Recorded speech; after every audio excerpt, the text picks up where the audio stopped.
दुनिया के हर धर्म और मजहब में धार्मिक यात्राओं का उल्लेख मिलता है। कहीं से धर्म के अनिवार्य अंग के रूप में बताया जाता है तो कहीं से मोक्ष या शांति से जोड़ा जाता है। ऐसे ही सनातन धर्म में जब भी धार्मिक यात्रा का उल्लेख होता है तो सबसे पहले विचार चार धाम का आता है।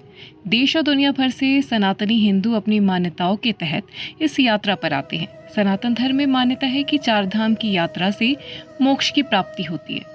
हमेशा से यह मान्यता रही है कि प्रत्येक हिंदू को अपने जीवन काल में कम से कम एक बार इस तीर्थ यात्रा पर अवश्य जाना चाहिए, क्योंकि चार धाम यात्रा जीवन भर के पापों को धोकर मोक्ष के द्वार खोलती है। जब कोई तीर्थ यात्री चार धाम यात्रा पूरी करता है तो उसे मानसिक शांति मिलती है। तो आइए आज जानते हैं भारत के पवित्र चार धामों के बारे में विस्तार से।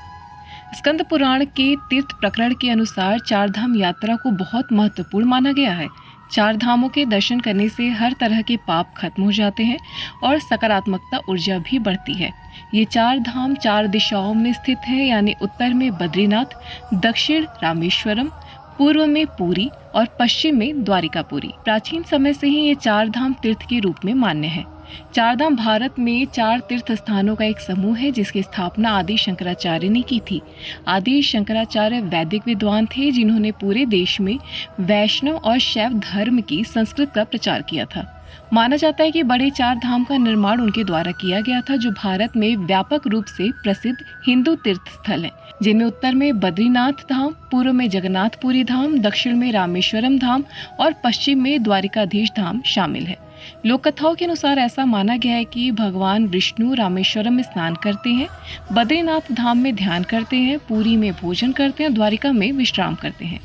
भारत में तीर्थ यात्रा की तलाश करने वाले किसी भी व्यक्ति के लिए मुख्य चार धाम मंदिरों के नाम और क्षेत्रों के बारे में जानना बहुत महत्वपूर्ण है। हालांकि हिमालय में बद्रीनाथ, केदारनाथ, गंगोत्री और यमुनोत्री सहित छोटे चार धामों का भी एक समूह स्थित है। धार्मिक मान्यताओं के अनुसार बद्रीनाथ धाम को सृष्टि का 8वां वैकुंठ भी कहा जाता है। यहाँ भगवान विष्णु 6 महीने विश्राम करने के लिए आते हैं। साथ ही केदारनाथ धाम में भगवान शंकर विश्राम करते हैं। केदारनाथ में 2 पर्वत हैं जिन्हें नर और नारायण के नाम से जाना जाता है। वह भगवान विष्णु के 24 अवतारों में से हैं। माना यह भी जाता है केदारनाथ धाम के दर्शन के बाद ही बद्रीनाथ धाम के दर्शन किए जाते हैं। ऐसा करने से ही पूजा का पुण्य फल प्राप्त होता है। शास्त्रों में बताया गया है कि चार धाम यात्रा करने से व्यक्ति को जीवन और मरण के चक्र से मुक्ति प्राप्त होती है। एक कहावत यह भी कहा गया है कि जो व्यक्ति एक बार भी बद्रीनाथ के दर्शन करता है उसे उदर यानी माँ के गर्भ में नहीं जाना पड़ता। शिव पुराण में बताया गया है कि केदारनाथ ज्योतिर्लिंग का पूजन करने के बाद जो व्यक्ति जल ग्रहण कर लेता है उसे दोबारा जन्म नहीं लेना पड़ता। देश के हर कोने में प्रसिद्ध चार धाम की यात्रा करने से व्यक्ति को विभिन्न क्षेत्रों की भाषा, इतिहास, धर्म इत्यादि और उस जगह से जुड़ी परंपरा आदि से परिचित होने का मौका मिलता है।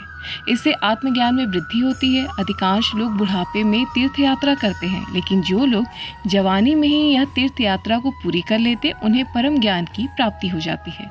तीर्थ यात्रा में व्यक्ति को अधिकांश समय पैदल चलना पड़ता है, जिससे शरीर में ऊर्जा बढ़ती है और ऐसा करने से आयु में वृद्धि होती है।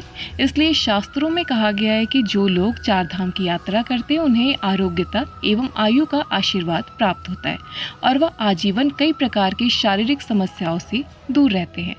ग्रंथों के अनुसार प्राचीन तीर्थ स्थलों में जाने से पौराणिक ज्ञान बढ़ता है, देवी देवताओं से जुड़ी कथाएं और परंपराएं मालूम होती हैं, प्राचीन संस्कृति को जानने का मौका मिलता है, मंदिर के पंडित और आसपास रहने वाले लोगों से संपर्क होता है, जिससे अलग अलग रीति रिवाजों को जानने का अवसर मिलता है। भगवान और भक्ति से जुड़ी मान्यताओं की जानकारी मिलती है, जिसका लाभ दैनिक जीवन की पूजा में मिलता है। इसलिए चार धामों को अलग अलग दिशाओं में स्थापित किया गया है। आशा करती हूँ कि आपको हमारी ये जानकारी पसंद आएगी और भगवान की कृपा आप पर खूब बरसेगी। अगली वीडियो में हम जानेंगे चार धाम यात्रा में श्री बद्रीनाथ धाम यात्रा के धार्मिक और पौराणिक महत्व के बारे में। तब तक ऐसी ही तमाम रोचक कथा और जानकारियों को जानने के लिए सब्सक्राइब करें हमारे चैनल श्री जी को और प्रेम से बोले राधे राधे।